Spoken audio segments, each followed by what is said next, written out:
من الشيطان الرجيم.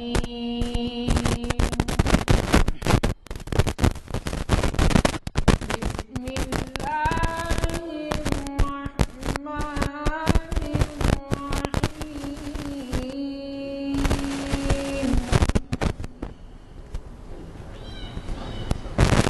الذين جعلوا القرآن عضين فوربك لنسألنهم أجمعين عما كانوا يعملون. فاصدع بما تؤمر وأعرض عن المشركين إنا كفيناك المستهزئين. صدق اللہ العظیم. جیسے کہ اعلان کیا جا چکا ہے پچھلے محافل میں بھی اور نئے اعلامیے میں، حال کا جو جاریہ اعلامیہ ہیں، اعلامیہ نمبر 503، ہماری توقعات کے مطابق ایک عظیم سائنسداں ڈاکٹر میم تقی خان صاحب، جو ہمیشہ ہمیں اپنے خیالات سے استفادے کا موقع دیتے ہیں اور اقبال کے کلام پہ ایک ماہر کی حیثیت رکھتے ہیں، وہ مخاطب ہو رہے ہیں اور ان کا انتظار ہمیشہ ہم اس وجہ سے بھی کرتے رہتے ہیں کہ وہ امریکہ میں بھی کافی دن گزارتے ہیں اور جب واپس لوٹتے ہیں تو ہمیں استفادے کا موقع دیتے ہیں. حضرات، زمان و مکان یہ آج کا ان کا خود کا دیا ہوا عنوان ہے، اور چونکہ عصر اور مغرب کے درمیان وقت کم ہوتا ہے اس لیے مجھے زیادہ بولنے کا موقع نہیں ہے. آج کی یہ محفل 27 نومبر بروز چہارشنبہ بعد نماز عصر میں نے ابھی جو اعلان کیا اس عنوان سے منعقد ہو رہی ہے جامع مسجد علیہ گن فاؤنڈری کے کانفرنس ہال میں. اور ہمارے اگلے پروگرام کے جو اعلامیے ہیں وہ پرنٹ ہو کے آ گئے ہیں، جو پرسوں سے لاگو ہوتے ہیں ایک ہفتے کے لیے. اگر کسی صاحب کو نہ ملے ہوں تو وہ ضرور لیتے جائیں اور دو لیں تاکہ انگلش اور اردو کے تو آپ مسجدوں میں بھی لگا سکتے ہیں. میں زیادہ آپ کا وقت لیے بغیر کلام اقبال کے لیے جناب رؤوف صاحب سے گزارش کروں گا کہ وہ کلام اقبال پیش فرمائیں اور پھر اس کے بعد ہمارے آج کے معزز مہمان مقرر وہ ہمیں مخاطب فرمائیں گے.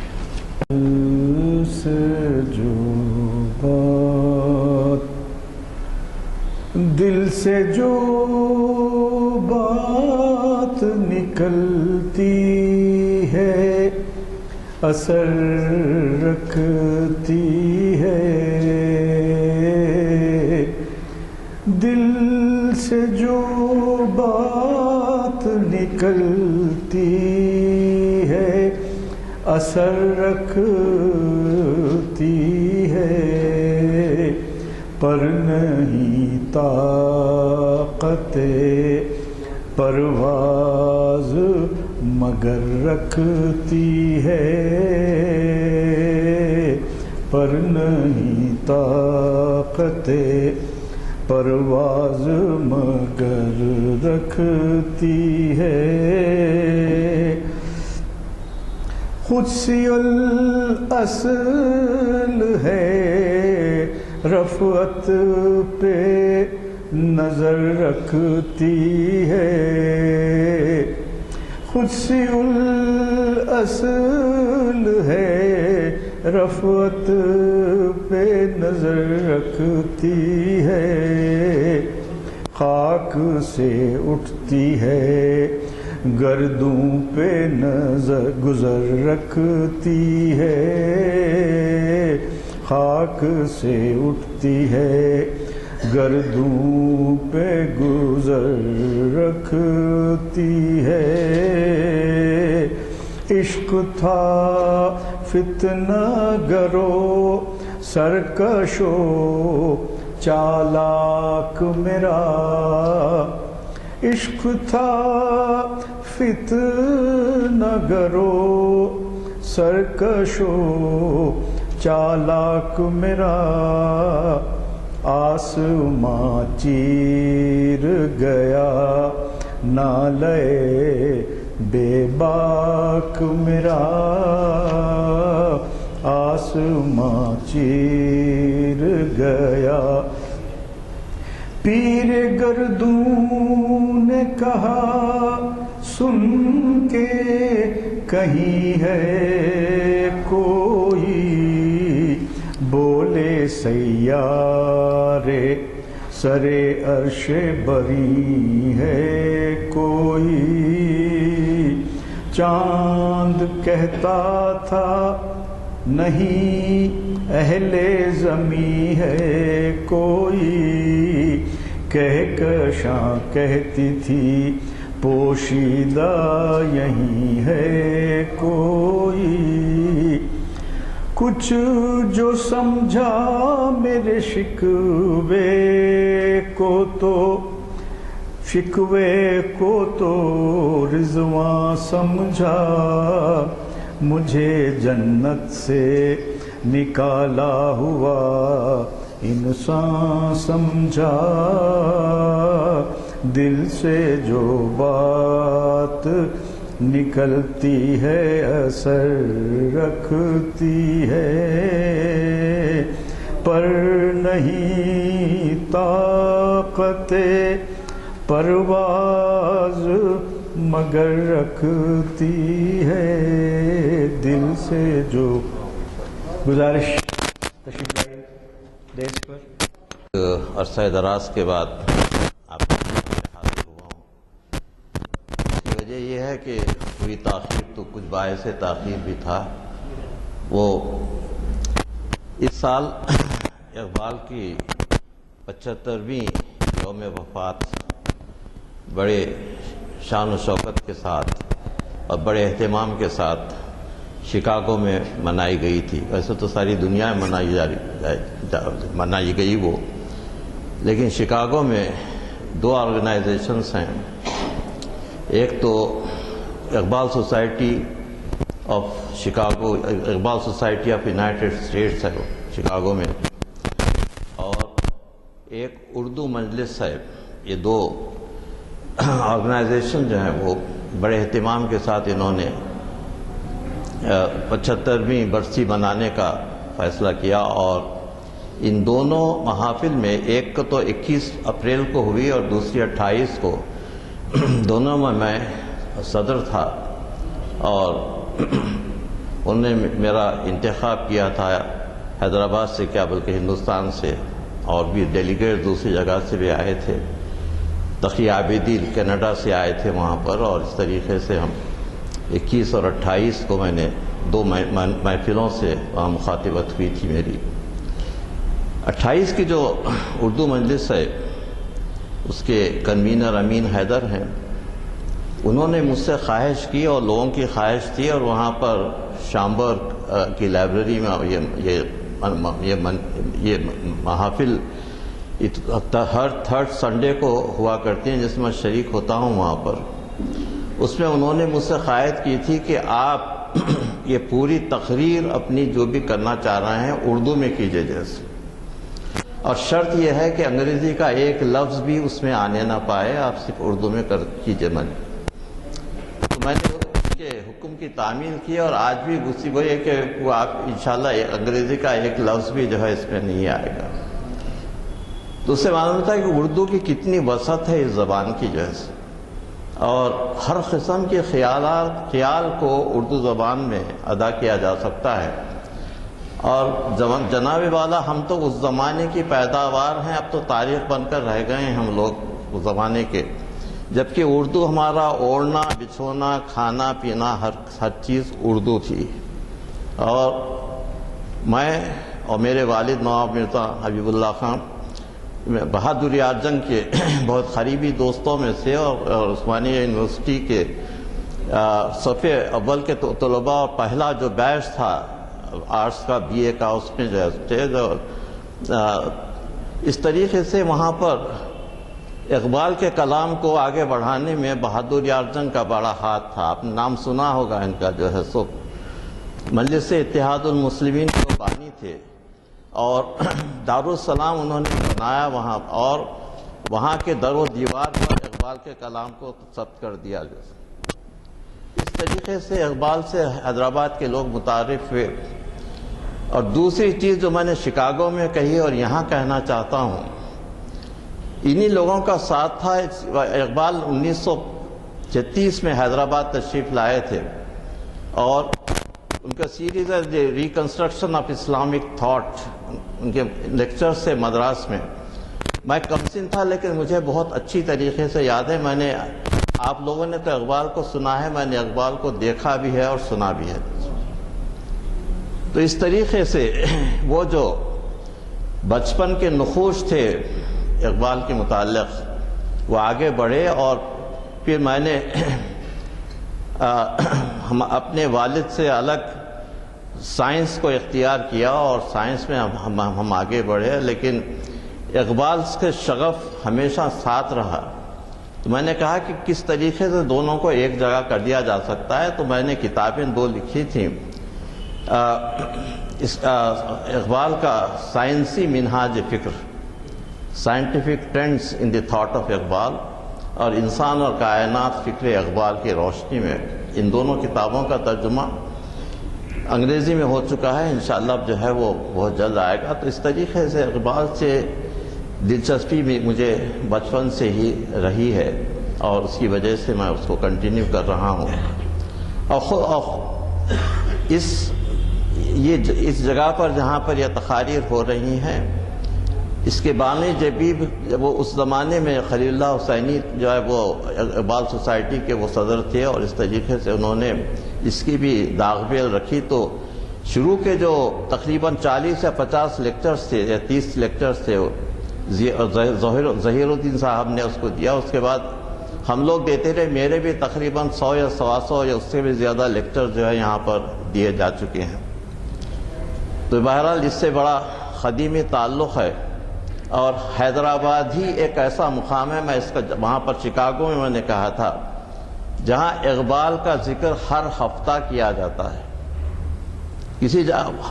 اقبال سوسائٹی آف امریکہ مہینے میں 1 مرتبہ ملتے ہیں وہ لوگ، کہا کہ ہم یہاں پر حیدرآباد میں ہفتے میں، مہینے میں 4 مرتبہ یہاں پر ملاقاتیں ہوتی ہیں اس لحاظ سے، اور تقریباً کئی 700 یا 800 محافل اب تک ہو چکے ہیں۔ تو ان لوگوں کو بڑا تعجب ہوتا ہے کہ بھئی اس طریقے سے ہم اقبال کے کلام کو آگے بڑھا رہے ہیں۔ تو اب چلیے ہم آج کے مضمون پر آؤں میں۔ یہ بڑا ہی وسیع مضمون ہے، اور وقت کی تنگی ہے، اور میں چاہ رہا ہوں کہ وقت کے لحاظ سے اس کو سمیٹوں، اور آپ کے سامنے میں جو بیان کرنا چاہتا ہوں وہ سب چیزیں بیان کر دوں۔ اگر کسی وجہ سے کوئی چیز میں کمی ہو جائے گی، رہ جاتی ہے، اور تو میں انشاءاللہ پھر اسی کمی کو پھر آئندہ محافل میں پوری کرنے کی کوشش کروں گا۔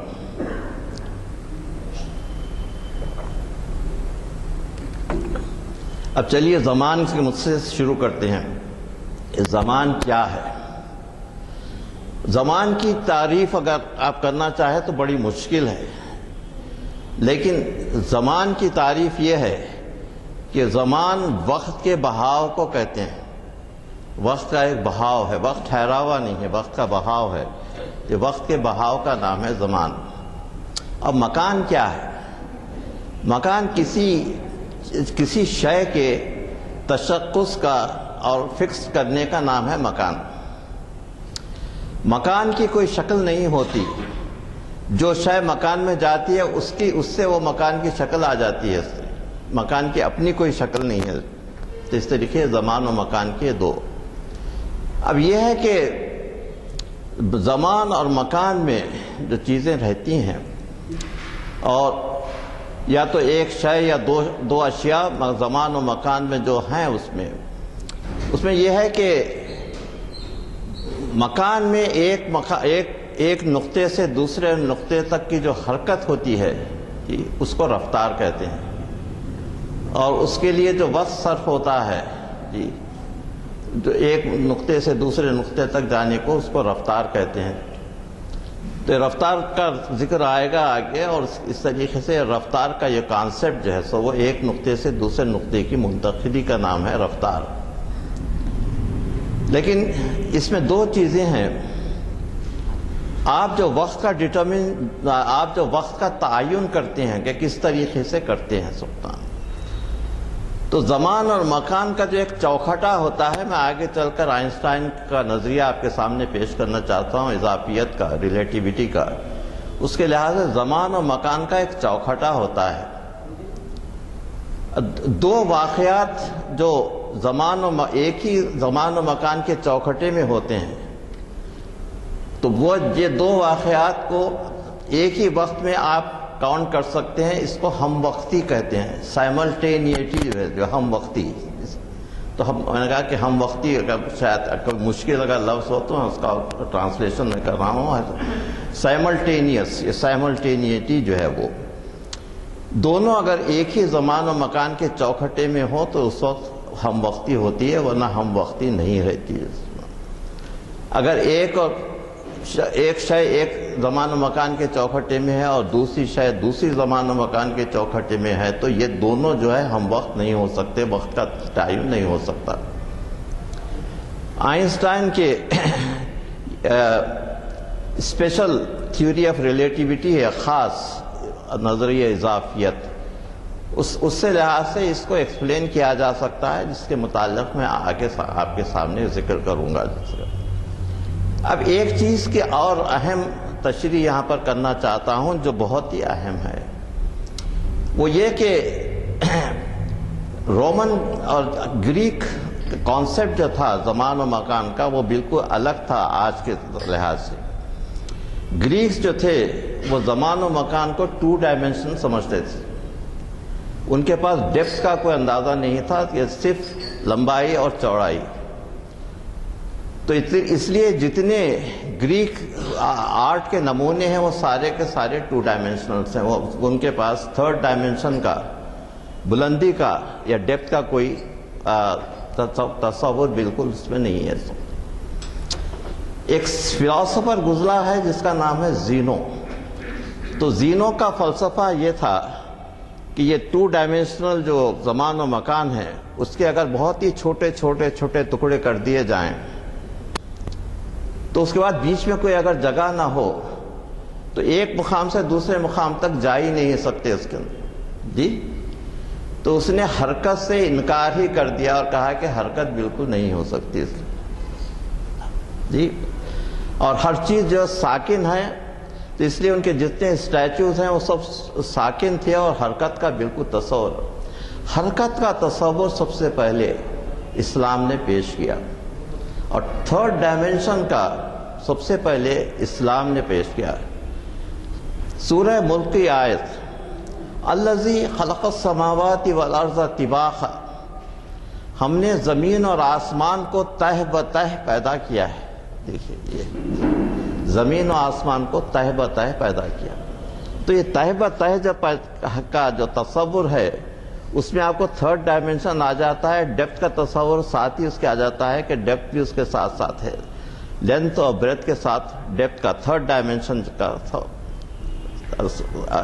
تو پہلا 3rd ڈائمینشن کا تصور اسلام نے دیا. اور اسلام نے یہ بھی تصور پیش کیا کہ کوئی چیز جو ہے ساکن نہیں ہے، ہر چیز متحرک ہے جی.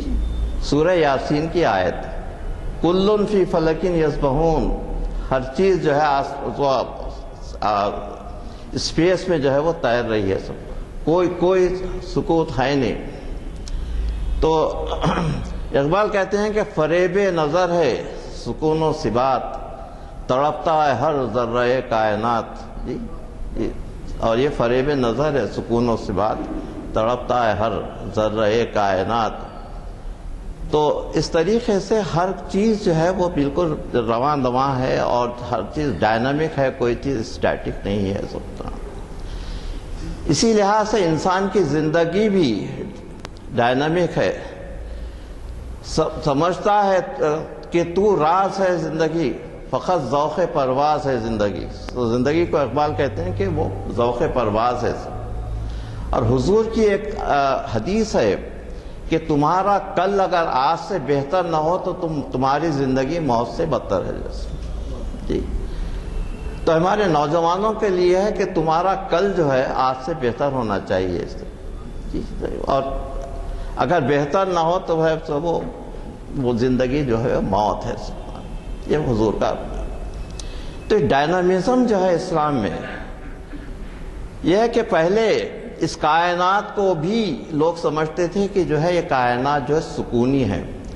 خود آئنسٹائن نے جب اپنی تھیوری آف ریلیٹیوٹی پیش کیا تو اس کائنات کو سکونی سمجھا. نیوٹن نے بھی اس کائنات کو سکونی سمجھا, لیکن بڑے اس میں خرابیاں پیدا ہوئے. اس کے بعد اس نے اس میں کریکشن کیا اپنی ریلیٹیوٹی کے تھیوری میں. لیکن سب سے پہلے کائنات کو سکونی نہیں بلکہ ڈائنامک بتانے والا جو ہے وہ اسلام ہے. تو اسلام کیا رہتا ہے؟ انا خلق, یہ سورہ زاریات کی آیت, انا خلق السماوات بأیدین انا لہو لموسعون. ہم نے آسمانوں کو اپنے دونوں ہاتھوں سے بنایا ہے. جی اور ہم ہی اس کو وسعت دے رہے ہیں. انا لموسعون, ہم اس کو وسعت دے رہے ہیں. اس کا مطلب یہ ہے کہ زمین و آسمان جو ہے اسٹیٹک نہیں ہے بلکہ آسمانوں میں وسعت ہو رہی ہے. تو اس طریقے سے ایک ڈائنامک یونیورس کا جو پہلے تصور ہے وہ اسلام میں پیش کیا کہ جو ہے وہ کائنات پھیل رہی ہے. 1916 تک یہ بات معلوم نہیں تھی جبکہ ہبل نے ٹیلیسکوپ سے دیکھا کہ کائنات پھیل رہی ہے. جب تک نہ آئنسٹائن کو معلوم تھا نہ نیوٹن کو معلوم تھا, صرف قرآن میں تھا. اور ہبل نے پہلے دریافت کیا کہ کائنات پھیل رہی ہے اور اس اسپیڈ سے پھیل رہی ہے کہ نور کی رفتار کی 1/10 رفتار سے کائنات پھیل رہی ہے. نور کی رفتار 186,000 مائلز پر سیکنڈ ہے, پر سیکنڈ. 1/10 رفتار سے اب دیکھیں کس رفتار سے جو ہے کائنات پھیل رہی ہے. اور سارے کے سارے چیزیں ایک طرف جا رہی ہیں اور کس طرف جائیں ذالک تقدیر العزیز العلیم. صرف اللہ کو ہی معلوم ہے کہ کہاں جا رہے ہیں سب کام. جی قرآن کا معجزہ یہ ہے, ایز اے سائنٹسٹ میں کہہ رہا ہوں, قرآن کا معجزہ یہ ہے کہ آج تک قرآن کی کسی آیت کو سائنس کی کسی ڈسکوری نے غلط ثابت نہیں کیا. یہ چیلنج, آج تک کوئی قرآن کی آیت کو کسی سائنٹیفک ڈسکوری نے اس کو غلط ثابت نہیں کیا. ہر چیز جو ہم نہیں جانتے وہ قرآن میں ہے. لا ردب ولا یابس الا فی کتاب مبین. کوئی خشک و تر ایسا نہیں ہے جو اس مینیفیسٹ بک میں نہ ہو, کہ ہر چیز کا علم اس کتاب میں موجود ہے. اگر کسی کو کوئی چیز سمجھ میں نہیں آ رہی ہے تو آپ کا علم حضور والا اس درجے تک نہیں پہنچا ہے کہ آپ قرآن کو سمجھ سکیں. جیسے جیسے علم میں ترقی ہوگی, جس طریقے سے ہبل نے دریافت کیا کہ کائنات پھیل رہی ہے, اس طریقے سے قرآن کی جو حقیقتیں ہیں وہ سامنے آنے لگے گی. وہ ہر زمانے میں ہے اور اس لیے اللہ کہتا ہے کہ لا تبدیل لخلق اللہ. اللہ کی خلقت میں کوئی تبدیلی ہونے والی نہیں ہے. وہ جو لاز ہیں وہ ہمیشہ کے لیے ہے اور انسان کے لیے ہمیشہ کے لیے بنائے گئے ہیں, اس میں کوئی تبدیلی نہیں. اب چلیے چند دو یا تین نظریات آپ کے سامنے پیش کرنا چاہتا ہوں. سب سے پہلے نیوٹن کا کنٹریبیوشن. سب سے پہلے گلیلیو نے کہا, یہ بڑی بہت امپورٹنٹ چیز ہے, کہ مستقل رفتار اور سکون میں کوئی فرق نہیں ہے. دیکھیے بہت اہم, مستقل رفتار کانسٹنٹ اسپیڈ اور سکون میں کوئی فرق نہیں ہے. کوئی ٹرین اگر کانسٹنٹ اسپیڈ سے جا رہی ہے اور اس کی کھڑکیاں سب بند ہوں تو آپ کو پتہ بھی نہیں چلے گا کہ آپ چل رہے ہیں یا جو ہے حالت سکون میں ہے نا. تو سکون میں اور کانسٹنٹ اسپیڈ میں کوئی فرق نہیں ہے. یہ بہت بڑی ڈسکوری تھی. اس طریقے سے ہم ہر لحظہ جو ہے ہمارے میں چینج ہو رہا ہے. اب دو چیزیں میں آپ کے سامنے پیش کرنا چاہتا ہوں. ایک ہے محل وقوع، جو لوکیشن جو ہے محل وقوع، آپ کا اپنا محل وقوع اور آپ کا زمانی محل وقوع، یہ دونوں میں فرق ہے. جی فرض کیجئے آپ ایک اسٹیم شپ میں جا رہے ہیں، وہاں پر ہر ایک کے کیبنٹس بنے ہوئے ہیں، آپ کا محل وقوع وہاں پر بالکل فکسڈ ہے، لیکن شپ کی رفتار کے لحاظ سے آپ کا زمانی محل وقوع بدلتا رہتا ہے. جی کبھی یا آپ یہاں پر ہیں، کبھی وہاں پر ہیں، آپ کو پتہ نہیں چلتا، لیکن آپ کا محل وقوع بدلتا رہتا ہے. اسی طریقے سے زمین کس کانسٹنٹ اسپیڈ سے سفر کر رہی ہے، زمین بھی جو گردش کر رہی ہے، لیکن چونکہ وہ کانسٹنٹ اسپیڈ سے سفر کر رہی ہے تو آپ کو کا پتہ بھی نہیں چلتا کہ زمین جو ہے سورج کے اطراف گھوم رہی ہے یا نہیں گھوم رہی ہے. اس طریقے سے یہ پوری گیلیکسی گھوم رہی ہے، آپ کو اس کا پتہ بالکل نہیں چلتا. تو حرکت کا اثر ہم پر اس لیے نہیں ہوتا کہ ہم کانسٹنٹ اسپیڈ اور حالت سکون میں کوئی فرق نہیں. یہ اب نیوٹن کا کانٹریبیوشن، نیوٹن کا پہلا کانٹریبیوشن یہ ہے کہ اس نے لاز آف موشن، یہ تو بچوں کو آج کل میٹرک میں پڑھایا جا رہا ہے تو اس کے اعادہ کرنے کی مجھے ضرورت نہیں ہے. تو چند کے جو سیلینٹ فیچرز ہیں وہ آپ کے سامنے بیان کرنا چاہتا ہوں کہ جو چیز حرکت میں ہو وہ حرکت میں رہے گی، اور حالت سکون میں ہو تو حالت سکون میں رہے گی، جب تک کہ کوئی شے، کوئی قوت اس کو اس کی حالت کو بدل دے. فرسٹ لا آف موشن جو ہے، یہ قوت جو عمل کرتی ہے اس قوت کو ایکسلریشن کہتے ہیں. اسراء، اس کا اردو ترجمہ اسراء ہے، ایکسلریشن کہتے ہیں، فورس ہے وہ. اور اس کا تیسرا کلیہ ہے کہ عمل اور رد عمل آپس میں مخالف اور برابر ہوتے ہیں. ایکشن اینڈ ری ایکشن اور ایکول اینڈ اپوزٹ، اس کا ترجمہ عمل اور رد عمل آپس میں برابر اور مساوی ہوتے ہیں. تو اس لا کے لحاظ سے اگر آپ غور کریں کہ عمل اور رد عمل، انسان جو ہے وہ کیا ہے، وہ عمل ہے یا رد عمل ہے؟ انسان کی تخلیق خود جو ہے. تو اس طریقے سے آگے بڑھتے بڑھتے کاز اینڈ ایفیکٹ تک پہنچتے ہیں. اثر اور مؤثر جو ہے، ہر اثر کے لیے ایک مؤثر کا ہونا ضروری ہے. بغیر مؤثر کے جو ہے کہ کوئی ایفیکٹ کے لیے کاز ہونا ضروری ہے، بغیر کاز کے کوئی ایفیکٹ نہیں ہو سکتا. اسی طریقے سے آپ فرسٹ کاز تک پہنچ جاتے ہیں، خالق کائنات تک پہنچ جاتے ہیں، کوئی انکار نہیں کر سکتا. تو یہ نیوٹن کے تھرڈ لا آف موشن سے یہ چیزیں ثابت ہوتی ہیں. اب چلیے آئنسٹائن کے تھیوری آف ریلیٹیوٹی پر یہ چیز میں بتانا چاہتا ہوں کہ نیوٹن نے کہ سب سے بڑا کارنامہ یہ تھا کہ اس نے یہ جو موشن کے اس کے جو حرکیات ہے اور جو قوانین حرکت ہے وہ نہ صرف اس کائنات پر اپلائی ہوتا ہے بلکہ وہ گیلیکسیز میں اور دوسرے پلانٹس پہ بھی وہ چیز وہ جو ہے وہ قابل اطلاق ہے.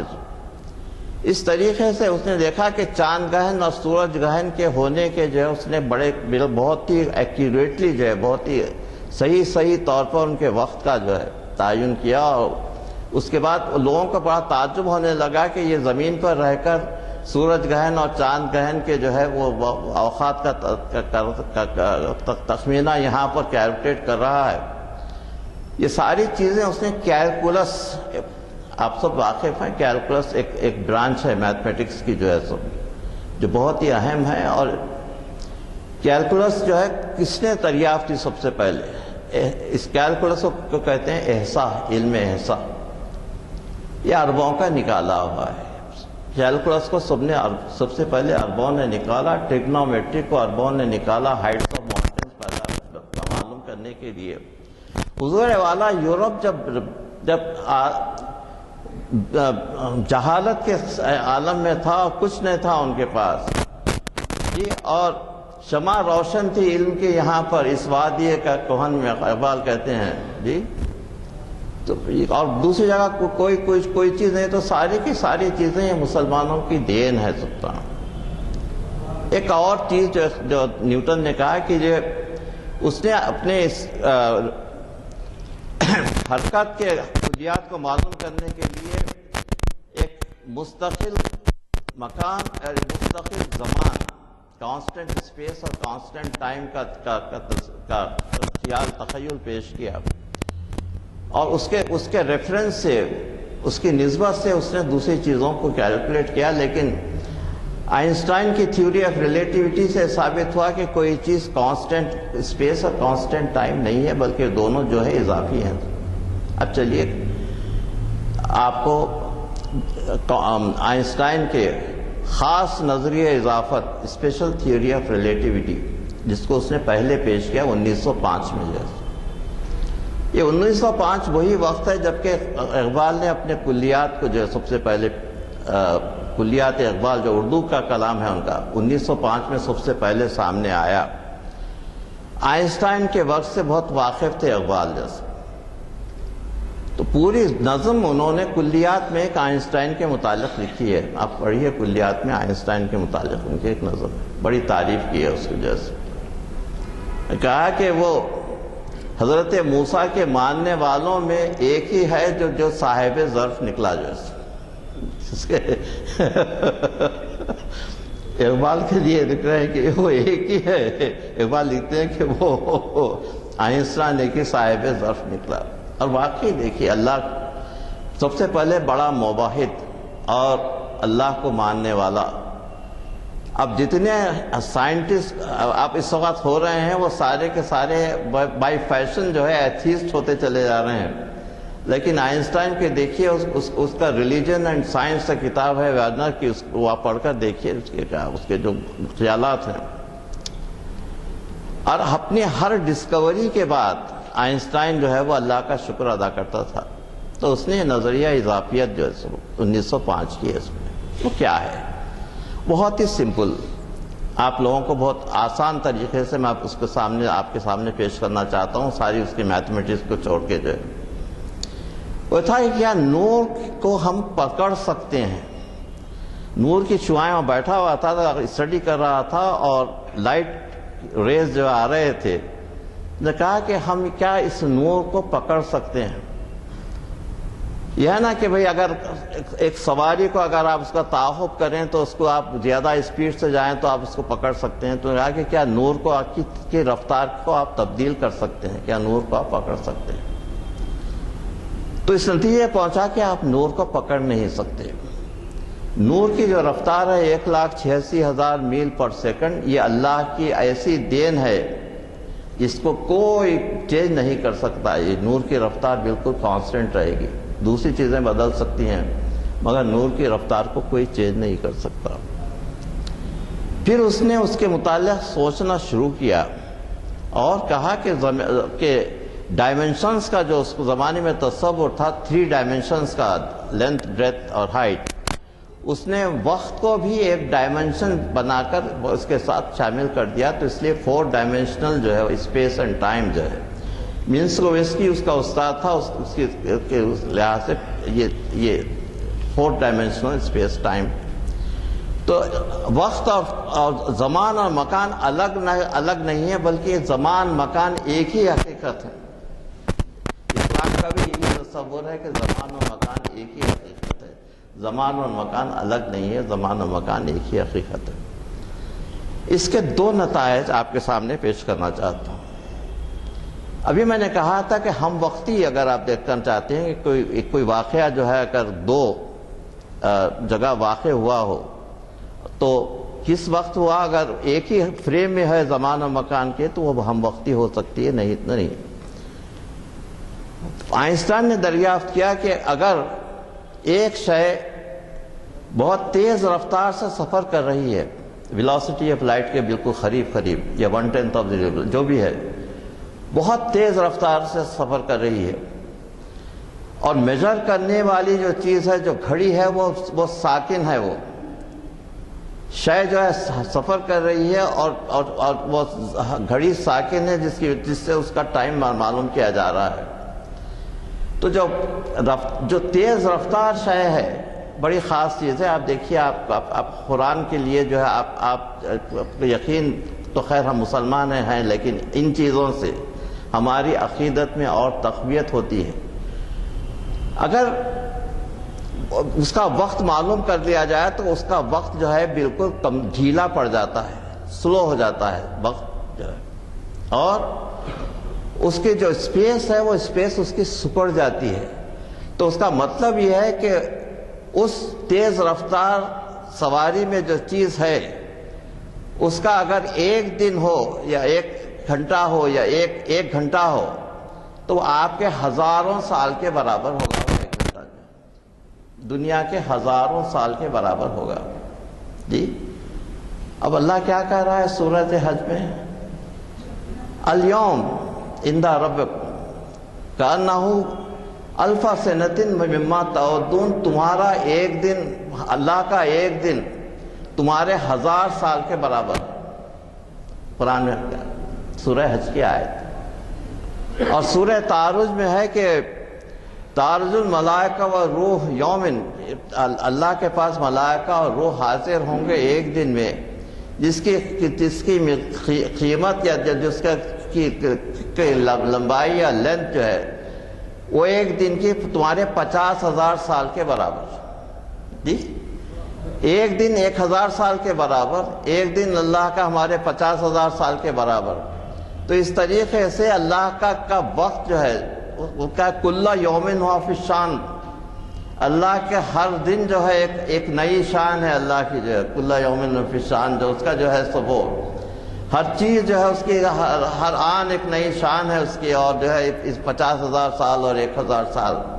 اب ہمارا اعتقاد کہ حضرت خضر اور حضرت عیسیٰ زندہ ہیں اور اللہ کے پاس ان کو اٹھا لیا گیا ہے، تو اب ان کی عمر جو ہے اب اس لحاظ سے 4,000-5,000 سال ہمارے لحاظ سے، اور اب قیامت تک وہ رہیں گے تو کتنے ہزار سال ہوگی آپ یہ بتائیے. نہیں، یہ ایسا نہیں ہے. وہ زمان اور مکان کے ایسے خطے میں وہاں رکھا گیا ہے ان کو جہاں ان کا ایک دن وہ اپنی ریگولر زندگی گزار رہے ہیں، وہ ان کا ایک دن ہمارے ہزاروں سال کے برابر ہے. اس لیے یہ جو زندگی ہے خضر کی زندگی یا عیسیٰ کی زندگی جس کو اٹھا لیا گیا ہے، تو اس کے لیے وہ اس پہ حیرت کرنے کی کوئی ضرورت نہیں ہے کہ قیامت تک کیسے زندہ رہیں گے. وہ ان کی وہ نارمل لائف وہ گزار رہے ہیں، ان کی جتنی حیات ہے وہ پوری ہوگی، لیکن ہمارے لحاظ سے وہ ہزاروں سال ہوں گے. اور اللہ کو معلوم ہو کہ کب حضرت عیسیٰ واپس آنے والے ہیں یا کب حضرت خضر واپس آنے والے ہیں. یہ اسپیشل تھیوری آف ریلیٹیوٹی. اب جنرل تھیوری آف ریلیٹیوٹی کے متعلق یہ 1908 میں یہ عام نظریہ اضافیت کو آئنسٹائن نے پیش کیا. اور یہ عام نظریہ اضافیت کیا ہے؟ نیوٹن کے جتنے ڈسکوریز ہیں اس کے وہ لاز آف موشن، اور اس کے بعد جو ہے لوگ یہ سمجھنے لگے کہ مادہ اصل چیز ہے اور مادے سے ہر چیز ہے، کہ لاز آف موشن اور مادے سے متعلق ہے. تو کہا ہے کہ مادہ جو ہے اصل ہے اور مادہ جو ہے ابتدا سے ہے اور مادہ انتہا تک رہے گا. تو مادے کو لوگ جو ہے خدا سمجھنے لگے کہ مادہ ہی خدا ہے. تو مادیت پرست جو ہیں وہ مادے کو خدا سمجھنے لگے اور ابھی مادے کو خدا سمجھتے ہیں. لیکن آئنسٹائن کی جنرل تھیوری آف ریلیٹیوٹی جو بہت ہی ایک سمپل ایکویشن ہے، E=mc²، E=mc²، یعنی انرجی اور ماس کا ایکولنس.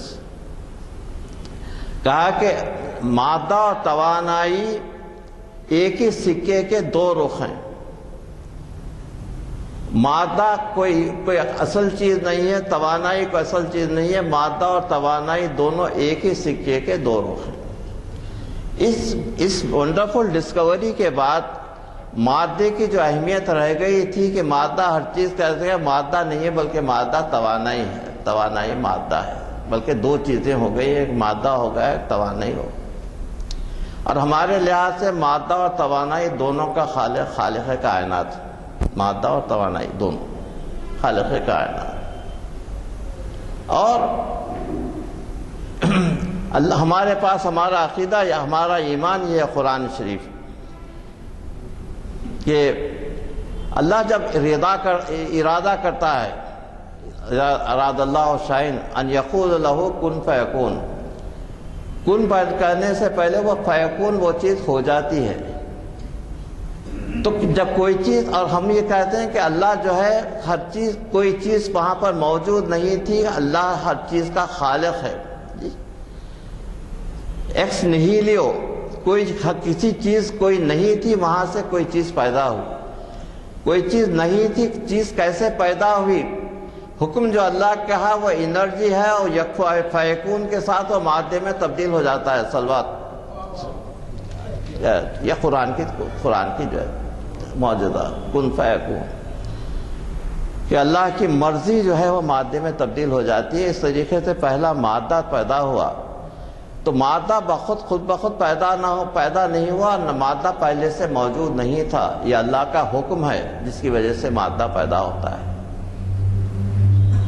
تو یہ ہمارا عقیدہ کہ جو ہے اللہ لا شے سے شے پیدا کر سکتا ہے، اس سے اب ظاہر ہے کہ لا شے سے شے پیدا ہو سکتی ہے۔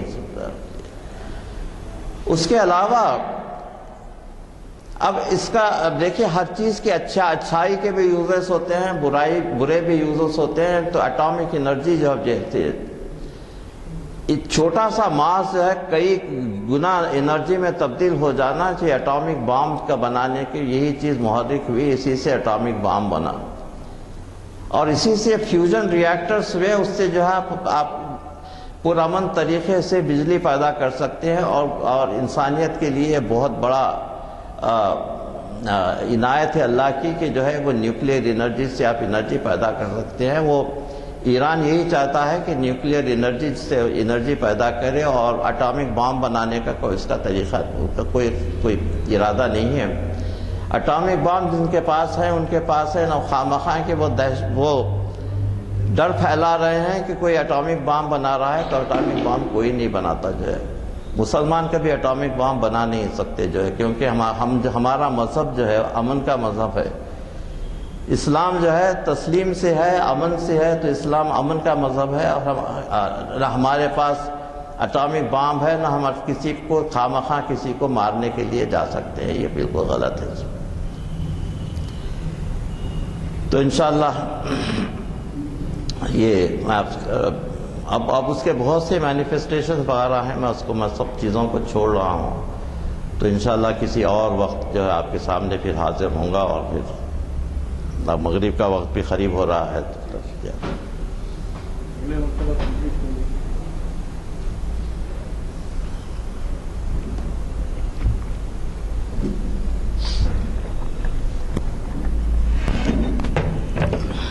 السلام علیکم۔ جیسے ابھی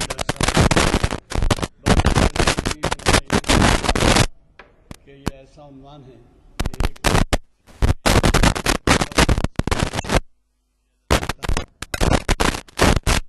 ڈاکٹر صاحب ابھی تو ہیں حیدرآباد میں، اور وہ آئندہ کا جو پروگرام دیں گے وہ ہم آپ سب کو معلوم کریں گے، نہ صرف اعلامیوں کے ذریعے بلکہ اخبارات کے ذریعے بھی، اور پھر ہمارے جو ویب سائٹ ہے یہ ساری دنیا میں دیکھا جاتا ہے، تو اس سے بھی ہم آپ کو مطلع کرتے رہیں گے۔ میں اگلے نشست کے بارے میں کچھ عرض کرنا چاہوں گا۔ 504واں نمبر اعلامیہ جو ہے وہ لیتے جائیے، اور اس میں جو پروگرام ہے جمعہ کے دن واعظ ہے پروفیسر محسن عثمانی ندوی صاحب کا قبل خطبہ، وہ بھی ایک بین الاقوامی شہرت کے حامل ہیں، یہاں نماز جمعہ سے قبل ہوتا ہے۔ اور پھر تاریخ اسلام کی 621ویں نشست گناہ اور کفارہ، یہ جناب اقبال احمد انجینئر صاحب مخاطب کریں گے، جن سے آپ بخوبی واقف ہیں، اور ان کے جو خطابات ہوتے ہیں وہ اخبارات میں بھی کافی نمایاں طور پہ شائع کیے جاتے ہیں۔ اور جیسے آپ واقف ہیں، ہر اتوار یہاں 21 دسمبر کو درس قرآن پاک و ترجمہ اس کی تفسیری اور سی ڈیز، ترجمہ و تفسیر کے سی ڈیز جو ہے سنائے جاتے ہیں یہ مرکزی ہال میں بعد نماز ظہر اتوار کے دن 1 دسمبر کو. اور پھر حافظ محمد اسحاق کمال قادری صاحب سچائی کا اسلامی تصور، اس عنوان سے شریعت انفارمیشن سروس کی 515ویں نشست کو بروز 2 دسمبر پیر کے دن مخاطب کریں گے بعد نماز عصر اسی جگہ پر. اور پھر ایک بہت ہی اہم خطاب چہارشنبے کے دن ہے 4 دسمبر یعنی اگلا چہارشنبہ، اور اس سے مخاطب کر رہے ہیں جناب مستر مجاز صاحب جو بین الاقوامی شہرت کے حامل ہیں، اور وہ اقبال کے فارسی کلام کا انہوں نے اردو میں ترجمہ کیا ہے، اس وجہ سے ان کی شہرت بین الاقوامی ہے. اور ان کا عنوان ہے جی اردو میں منظوم ترجمہ منظوم. صحیح والے شکریہ.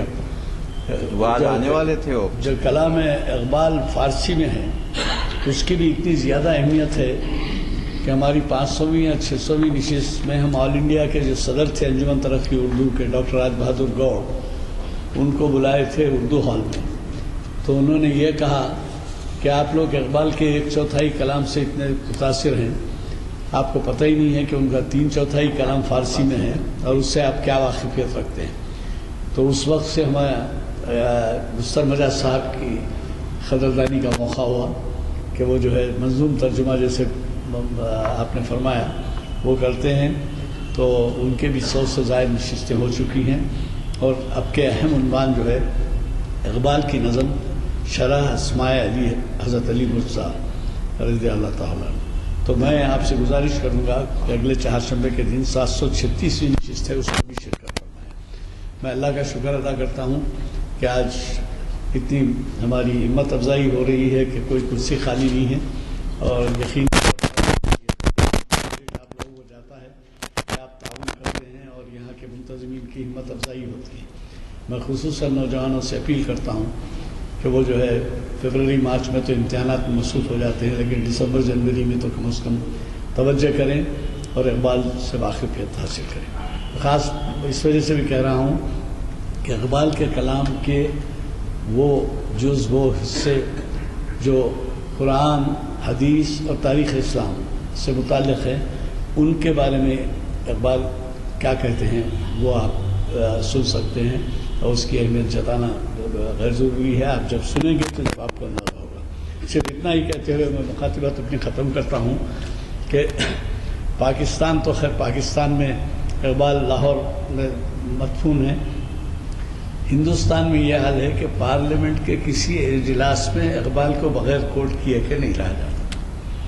اور یہ نہیں کہ صرف پہلے اردو کوٹ کرتے ہیں بلکہ غیر بھی جو ہے کوٹ کرتے ہیں، اور کچھ نہیں ترجمے سے کرتے ہیں. اور یہی نہیں، اسمبلی ہو کہ پنچایت ہو کہ کوئی اور محفل ہو.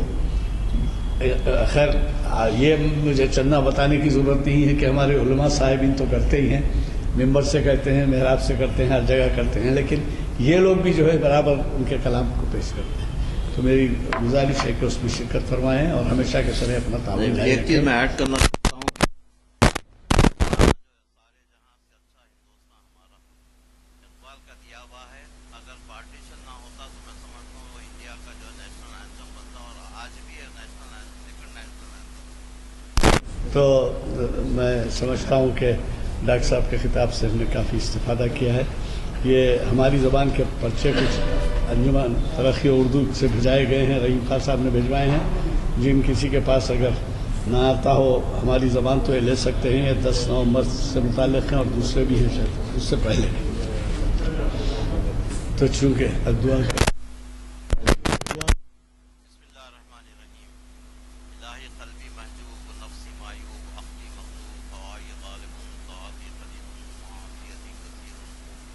ثانی مقر بزنو فقیبہ ہلتی یا سلطان